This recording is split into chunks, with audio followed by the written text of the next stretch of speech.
오늘의 말씀은 열왕기상 8장 35절에서 36절 말씀입니다. 만일 그들이 주께 범죄함으로 말미암아 하늘이 닫히고 비가 없어서 주께 벌을 받을 때에 이곳을 향하여 기도하며 주의 이름을 찬양하고 그들의 죄에서 떠나거든 주는 하늘에서 들으사 주의 종들과 주의 백성 이스라엘의 죄를 사하시고 그들이 마땅히 행할 선한 길을 가르쳐 주시오며 주의 백성에게 기업으로 주신 주의 땅에 비를 내리시옵소서.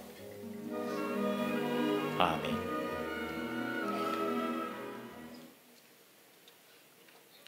현대 직장인들에게 요구되는 덕목 중에 하나가 멀티태스킹입니다. 동시에 여러 가지 일을 다 잘할 수 있는 사람들을 현대인의 유능한 표본으로 사람들이 꼽고 선호를 합니다. 판매도 잘하고 영어 실력도 있고 컴퓨터도 잘하고 인간관계도 좋고 두루두루 다 괜찮은 사람을 직장에서는 선호를 합니다. 현대인들에게 분명히 앞서가는 능력처럼 여겨지는 멀티태스킹. 그러나 이 이론에 반대하는 분들이 최근에 생기기 시작했습니다. 과연 멀티태스킹이 좋은 것이냐? 그렇지 않을 수도 있다. 사람이 여러 가지를 동시에 다 하게 되면 집중력이 떨어지고 깊이 있는 일을 할 수 없기 때문에 오히려 멀티태스킹을 요구하는 이 현대 사회에서 전문성이 결여된 사람들이 나와서 일의 효율성이 떨어지니까 옳지 않다. 되게 반대 의견을 표명하는 분들이 많아지기 시작했습니다. 발전하는 이 문명에 거꾸로 가는 사람들이 있습니다. 예를 들어서 제러드 다이아몬드라고 하는 사람인데 총균쇠라고 하는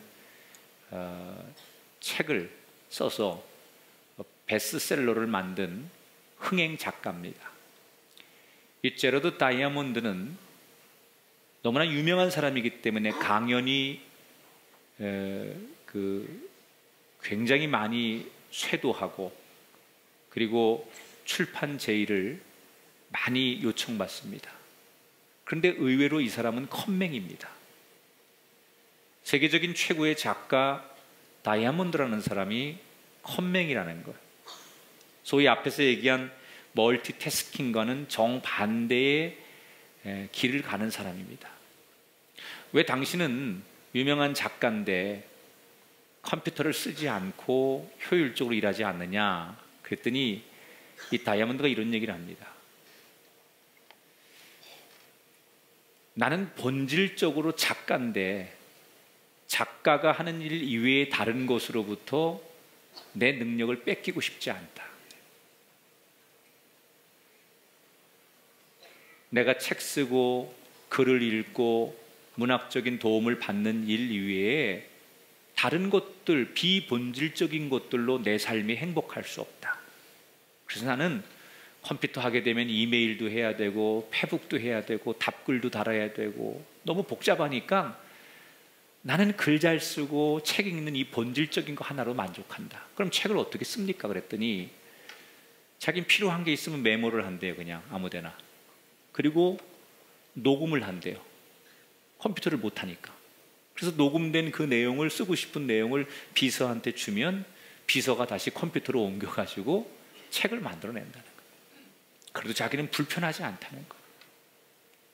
우리가 잘 아는 정명훈 씨, 유명한 지휘자죠. 이 정명훈 씨는 스마트폰을 가지고 다니지 않아요. 이메일도 없대요. 그러면서 나의 인생에 세 가지만 중요하다. 첫째는 음악, 둘째는 가족, 셋째는 신앙. 난 이 세 가지 이외에 다른 것이 별로 중요하지 않다. 자, 다이아몬드 씨나 이 정명훈 씨의 공통점이 있습니다. 음악가는 음악이라는 본질로 자기를 드러내야 되고 작가는 글로 자기의 본질을 드러내야 돼요. 우리가 무엇에 집중하고 무엇에 관심을 갖느냐가 그 사람의 본질이에요. 여러분 지금 어디에 관심을 가지고 계십니까? 무엇에 집중하고 있습니까? 그게 그 사람의 본질이라는 거예요. 우리는 늘 이런 고민을 합니다. 기독교인의 본질은 뭘까? 교회의 본질은 뭘까? 이 질문에 대해서 많은 사람들이 이야기를 하지만 사실 스스로 기독교인 또는 교회의 본질에 대해서 내가 답을 찾아야 되는데, 오늘 우리가 읽은 성경 본문은 솔로몬이 하나님께 성전을 봉헌하고 그 봉헌된 성전에서 기도하는 이 이야기를 통해서 교회와 신앙의 본질이 무엇인가를 말씀하고 있어요. 자, 교회의 본질은 뭘까? 따라합시다. 우리의 교회는 하나님 나라의 분점입니다. 자, 백화점이나 이런 데를 가보면 유명 브랜드의 지점을 내려고 합니다. 그래야만 많은 고객들이 찾아오겠죠. 우리나라에 얼마 전에 광명에 세계적인 가구업체 이케아가 들었었습니다. 오픈하자마자 발 디딜 틈이 없이 그 일대가 완전히 교통이 마비가 돼서 끝없는 민원이 발생할 만큼 한국 사람들이 엄청나게 많이 쇼핑을 하러 갑니다. 코스트코 역시 마찬가지입니다. 미국에 본점을 뒀는데 한국에 코스트코 분점을 냈는데 사람들이 발 디딜 틈 없이 많이 갑니다. 이케아나 코스트코에 사람들이 많이 가는 이유는 간단합니다. 유럽이나 미국에 본점을 뒀는데 우리가 그 멀리 가지 않아도 본점에서 파는 물건을 똑같이 질 좋고 값싼 제품을 살 수 있는 장점이 있기 때문에 그것을 믿고 이 분점의 사람들이 찾아가는 거예요. 지점이라고 해서 만약에 물건이 좀 부족하거나 문제가 생기면 당연히 본점에다가 연락을 해서 물건을 공급받으면 되고 서비스를 개설하면 됩니다. 학교도 마찬가지예요. 최근에 미국의 유명한 대학들 또는 세계적인 대학들이 한국의 제3세계에 분교를 많이 유치하고 있어요. 미국에 예를 들어서 좋은 학교가 있는데 그 교수의 강의를 미국까지 가지 않아도 똑같은 질 좋은 강의를 듣고 그 학교의 레벨에 인정을 받을 수 있으니까 여기서 공부해도 미국 유학 간 거와 똑같은 거예요. 자, 기업도 학교도 이렇게 지점, 분점을 내듯이 교회는 본질적으로 어떤 곳이냐? 하나님 나라의 분점이에요. 이 교회가 우리가 만든 거고 어떤 교단에 속한 거고 이것은 비본질적인 얘기고요. 본질적으로 교회는 하나님 나라로부터 이 땅에 지점으로 분점으로 승인되어서 세워진 것이 교회의 본질이라는 얘기예요. 만약에 우리가 이 교회 안에 사랑이 부족하고 이 교회 안에 용서가 부족하고 평화가 부족하다면 우리는 본점인 하나님 나라에 기도해서 하나님, 지금 우리 교회에 평화가 없습니다. 사랑이 없습니다. 은혜가 좀 부족합니다. 라고 요청하면 본점인 하나님 나라에서 우리 교회를 향하여 끊임없이 공급해주는 분점인 곳, 그것이 교회라는 거예요. 세상에 이케아나 코스트코 같은 분점이 생기기만 해도 사람들이 관심을 갖고 좋아하는데 하물며 하나님 나라의 지점이 생겼는데 기쁘지 않습니까? 여러분이 앉아있는 이 자리, 여러분이 속한 이 교회를 향하여 우리는 기뻐함이 있어야 될 줄 믿으시기 바랍니다. 우리가 서 있는 이 자리가 진정 하나님 나라의 지점이 되고 그곳이라는 것을 확실히 고백할 수 있는 우리의 성전이 되기를 주의 이름으로 축원합니다. 지금 솔로몬이 하나님 앞에 성전을 봉헌했어요. 이스라엘 백성들이 그동안 성전 없이 살았어요. 1000년 가까이 성막, 천으로 된 임시 성전을 가지고 다녔는데, 이제 이스라엘은 나라가 생기고 다윗이 초대 왕이 되고, 그래서 이동용 성전이 아니라 고정된 제대로 된 하나님의 성전을 지어야 되겠다. 그래서 다윗이 많은 걸 준비했어요.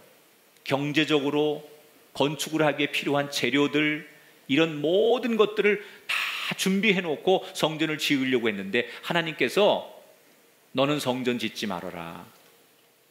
차라리 기다렸다가 너의 아들 세대의 성전을 짓게 해라. 그래서 솔로몬이 아버지가 준비해 놓은 그 막대한 재산과 하드웨어를 동원해서 드디어 성전을 건축하고 하나님 앞에 봉헌을 하는 거예요. 그런데 이 성전의 규모가 얼마나 대단하고 얼마나 최선을 다한 아름다운 성전이었는지, 대표적으로 금 10만 달란트가 동원되고 은 100만 달란트가 동원됐어요. 놋과 철이 그 무게를 승량할 수 없을 만큼 엄청나게 많은 좋은 재료들을 동원해서 성전을 건축했어요.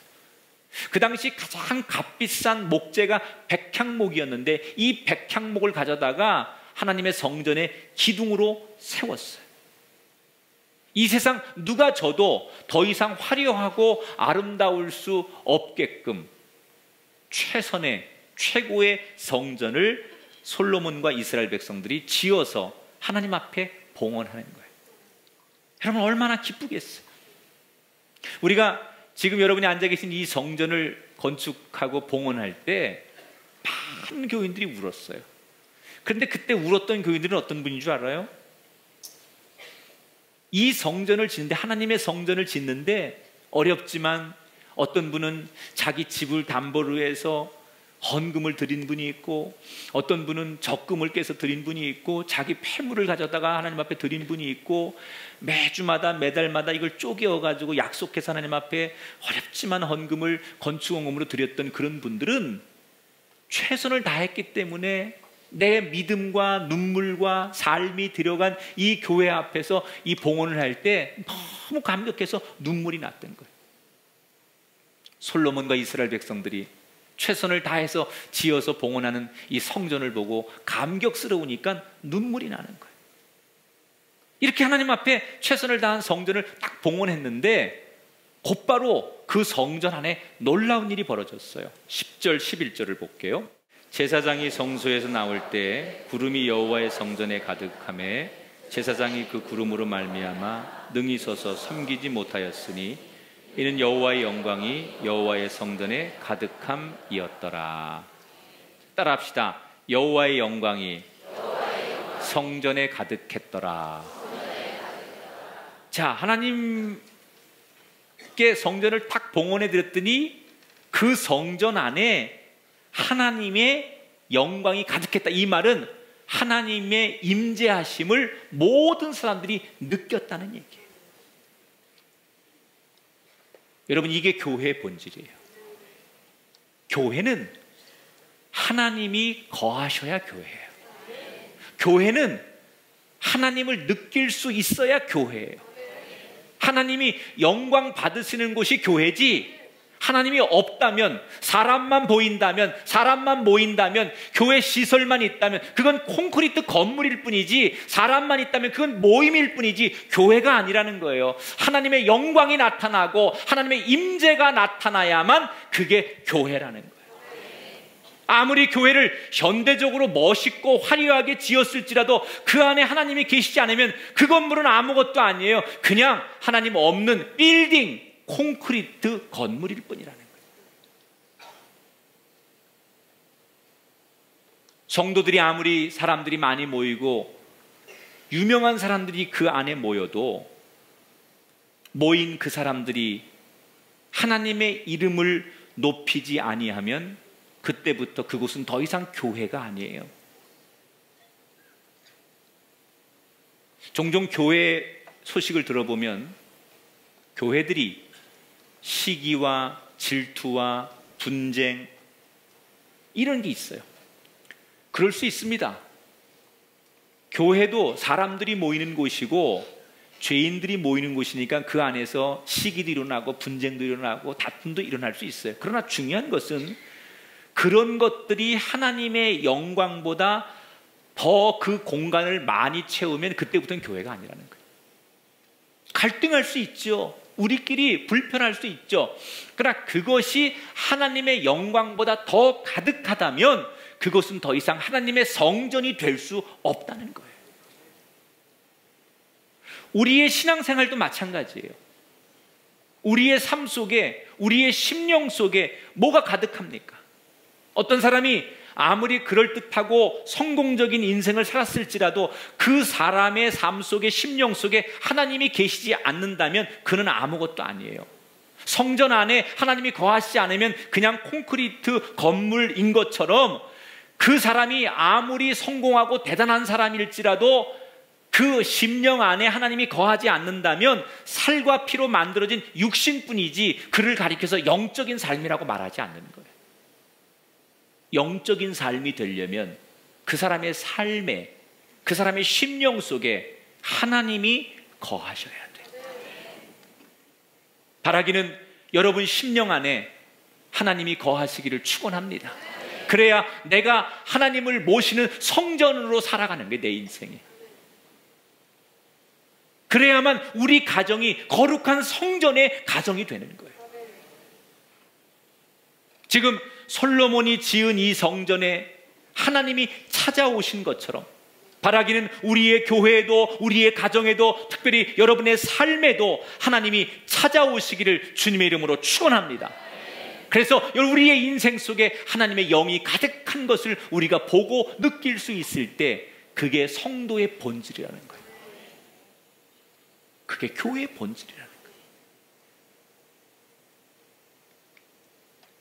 자, 그러면 교회는 하나님의 분점으로 세워졌는데 뭘 해야 되느냐? 하나님이 왜 그러면 교회를 이렇게 많이 세우셨느냐? 따라합시다. 교회 때문에 세상이 덕을 봐야 합니다. 우리가 흔히 이런 얘기를 많이 듣고 또 자녀들에게 얘기를 하죠. 야, 공부해서 남주냐? 이 말은 다 너 잘 되라고 하는 얘기야. 너 지금 공부 열심히 하고 네가 지금 공부에 투자하면 다 너의 인생에 너 잘 되라고 하는 얘기야. 남을 위해서 잘 되라고 하는 게 아니라 너 때문에 공부 열심히 하라는 거야 라는 얘기를 많이 합니다. 맞는 얘기죠. 그런데 우리 성도들은 그렇게만 살아서는 안 돼요. 우리는 공부해서 남줘야 되고 성공해서 남줘야 되고 잘 돼서 남을 줘야 돼요. 그게 성경의 가르침이에요. 그런 말이 어디 나오냐? 많이 나와요. 오늘 본문에도 나와요.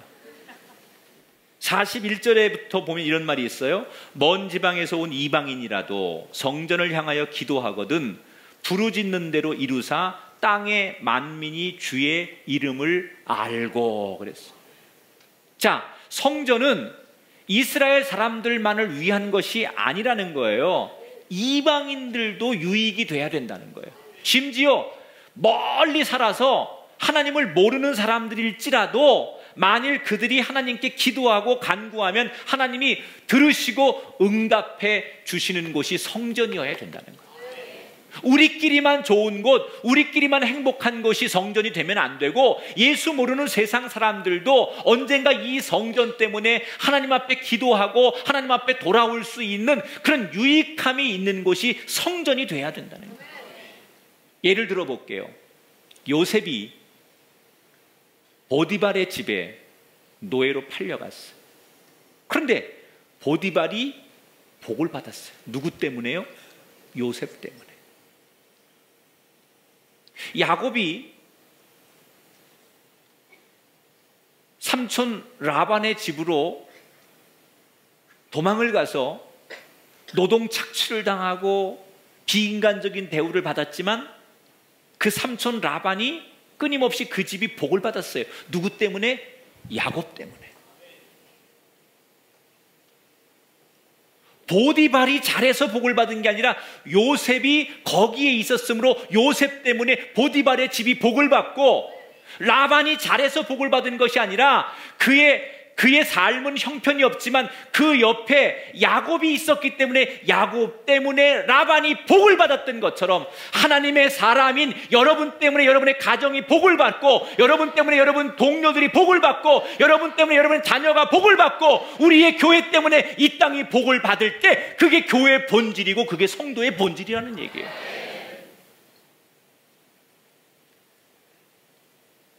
우리로 하여금 내 주변이 덕을 보게 만들어야 돼. 앞에서 본점과 지점의 얘기를 말씀드렸는데, 어떤 지점은 잘 되는 지점이 있고요, 어떤 지점은 잘 안 되는 지점이 있어요. 똑같은 분점인데도 어디는 잘 되고 어디는 안 돼요. 우리 교회는 잘 되는 지점일까요? 안 되는 지점일까요? 대답도 기분 나쁘게 하시는 분들이 많아요. 잘 안 되는 데는 이유가 있겠죠. 뭐가 좀 부족하겠죠. 은혜가 부족하든 열심히 부족하든 지혜가 부족하든 뭐 이유가 있을 거예요. 그러면 안 될 때 어떻게 해야 될까요? 사실은 안 되면 인간의 방법으로 하는 게 아니에요.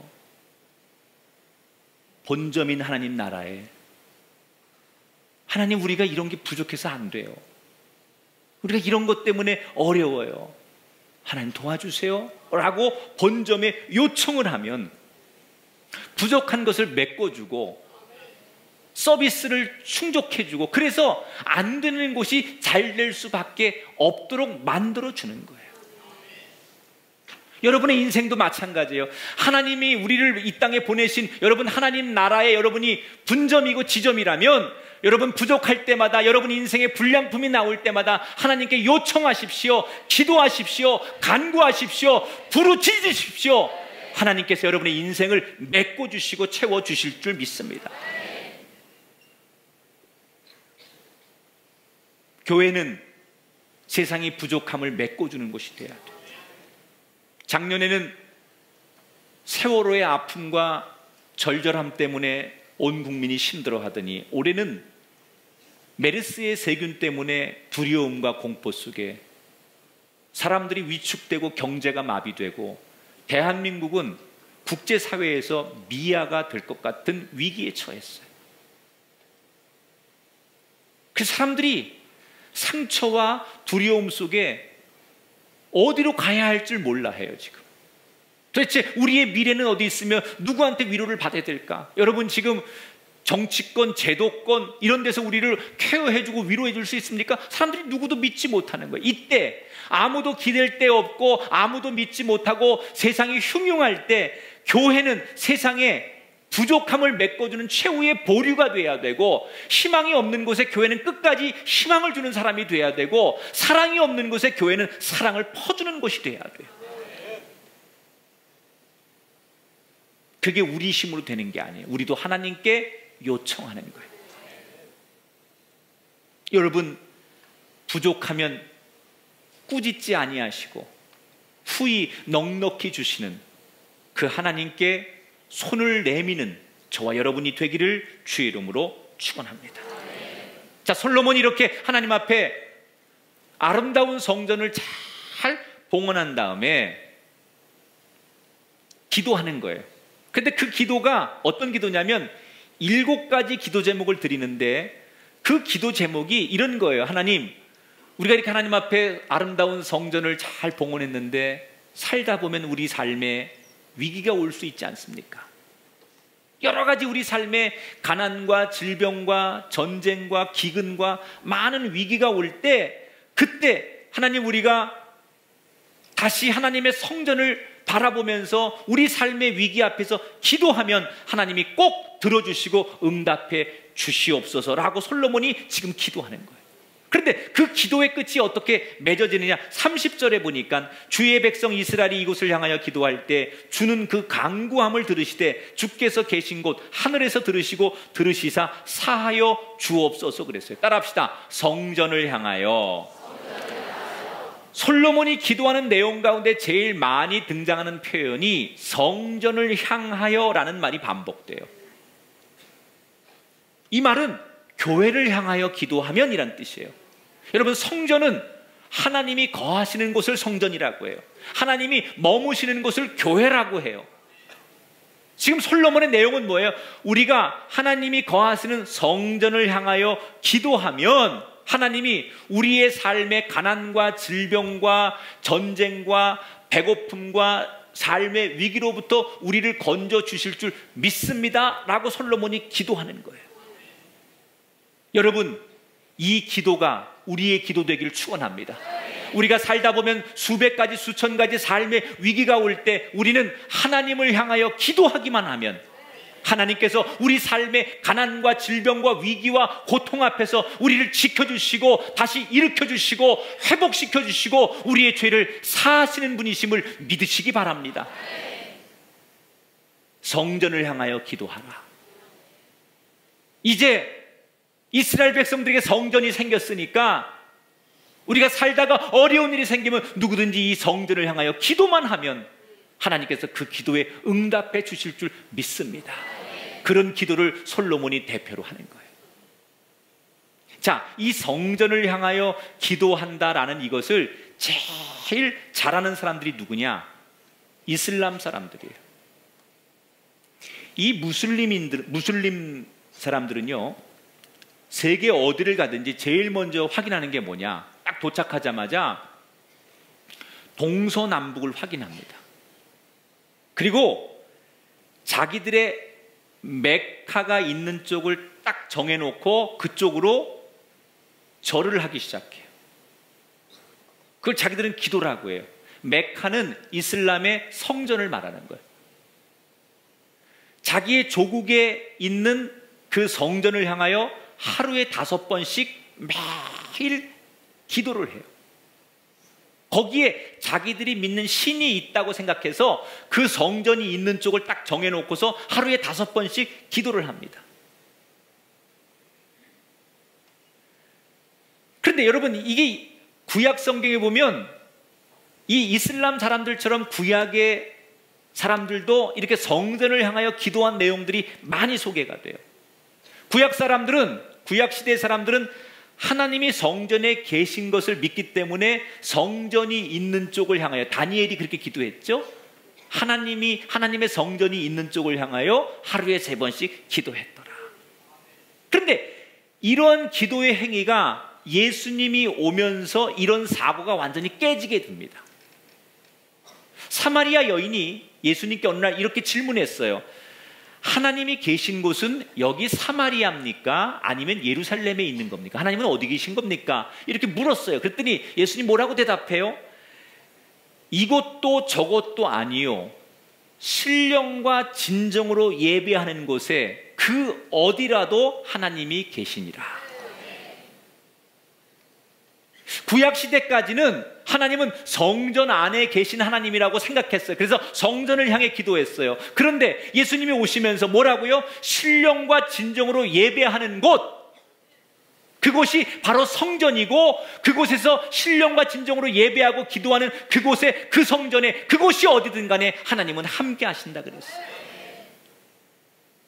지금도 이슬람이나 유대교는 그들의 성전을 향하여 기도할지 모르지만 우리 기독교는 우리의 심령 속에 계신 하나님을 향하여 기도하면 된다는 거예요. 건물로 지어진 성전만이 아니라 하나님이 계시는 곳은 어디서라도 기도하는 것, 그게 우리의 자랑이에요. 그게 우리의 축복이에요. 여러분, 운전을 하다가 여러분 골방에서 혼자 있거나 병상에 누워 있을지라도 여러분 그곳에서 신령과 진정한 마음으로 하나님 앞에 기도하는 마음, 예배하는 마음으로 있고 여러분이 찾는다면 그곳에서 하나님이 여러분을 만나주시고 그곳이 예배가 되고 그것이 신령한 성전이 됨을 믿으시기 바랍니다. 어디에나 거하시는 하나님, 높은 산이 거친 들이 초막이나 궁궐이나 내 주 예수 모신 곳이 그 어디나 하늘나라. 할렐루야 찬양하세. 내 모든 죄 사함받고 주 예수와 동행하니 그 어디나 하늘나라. 다 같이 한번 고백할까요? 높은 산이 거친 들이 초막이나 궁궐이나 내 주 예수 모신 곳이 그 어디나 하늘나라. 할렐루야 찬양하세. 내 모든 죄 사함받고 주 예수와 동행하니 그 어디나 하늘나라.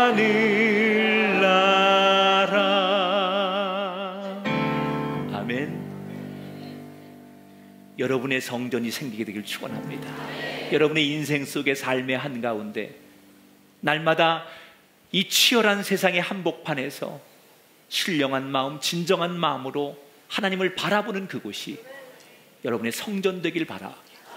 그곳에서 여러분 하나님이 거하시는 은혜를 경험하는 복된 분이 되기를 주의 이름으로 축원합니다. 여러분은 지금 어디를 바라보고 계십니까? 날마다 우리의 눈이 세상만 바라보고 세상의 권력자, 인기만 바라보고 있지 않습니까? 우리가 바라봐야 할 곳은 바로 하나님입니다. 고난의 때에 부르짖기만 하면 들으시는 하나님을 향하여 기도하고 간구하는 것, 그것이 하나님이 이 교회를 주신 이유고 성도를 성도되게 하는 본질로 허락하신 거예요. 여러분, 오래 신앙생활하는 걸 자랑하지 말아요. 내 직분을 자랑하지 말아요.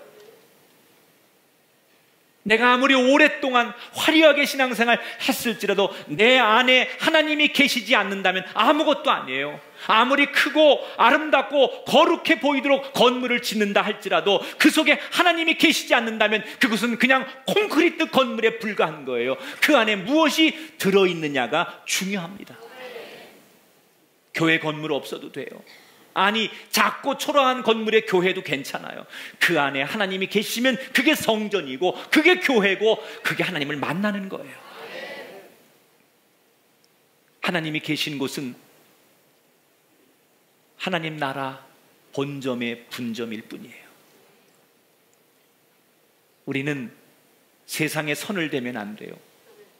하늘나라에 선을 대고 하늘나라를 향하여 도움을 요청하고 본점인 하나님 나라를 향하여 우리의 부족함을 메꿔가는 인생이 돼야 할 줄 믿습니다. 우리가 세상을 살다 보면 이 세상에 필요한 게 다 있다고 생각하는데 사실은 그렇지 않아요. 여러분, 이 세상에 우리가 필요한 게 다 있는 것 같지만 실제로는 생존을 위해서 최소의 것만 있는 거예요. 우리는 세상에 나가면 다 있다고 생각하잖아요. 아니에요. 가만히 생각해 보면 우리가 살아가는 생존에 필요한 최소의 것들만 이 세상에 있을 뿐이죠. 진짜는 하늘로부터 공급돼야 돼요.